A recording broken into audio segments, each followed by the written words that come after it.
Congruency of triangle का मतलब समझिए। पहले हम ये जानते हैं कॉन्ग्रुएंसी क्या होती है, कॉन्ग्रुएंट किसे कहते हैं।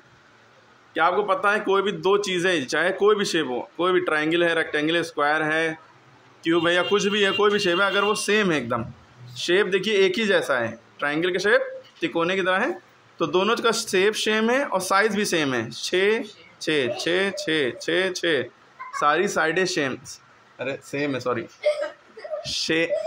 अरे आप लोग सेम और सेम में कंफ्यूज ना करिए। देखिए कोई भी दो शेप, अरे ठीक है हंसना भी ज़रूरी है।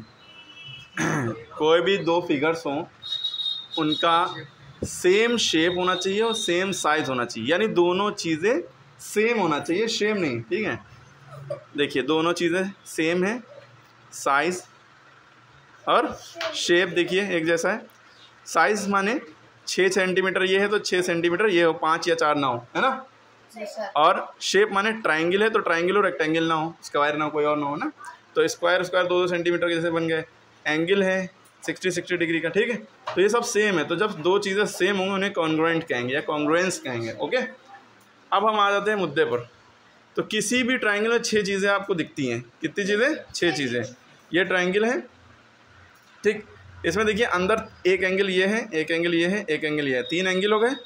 तो जो 3 एंगल्स हो गए और 3 साइड दिखेंगी। क्या दिखेंगी? 3 साइड। पहली साइड ये AB, फिर BC, फिर CA। तो एंगल के नाम आपने लिख दिए। आप इसको एंगल A भी कह सकते हैं और एंगल 1 भी कह सकते हैं। आप इसको एंगल B भी कह सकते हैं, एंगल 2 भी कह सकते हैं, एंगल C भी कह सकते हैं, एंगल 3 भी कह सकते हैं। अब आपको एक चीज़ और पता होना चाहिए, किसी भी एंगल को लिखने के लिए एक लेटर से भी लिखा जा सकता है, 3 लेटर से भी लिखा जा सकता है। एंगल A को आप ऐसे भी लिख सकते हैं, BAC, एंगल BAC।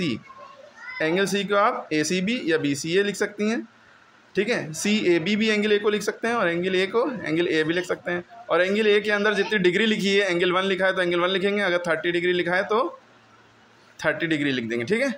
क्लियर हो गई बात? तो ये चीज़ समझना था। 3 लेटर से भी लिख सकते हैं, 1 लेटर से भी। चलिए साइड जो है हमेशा 2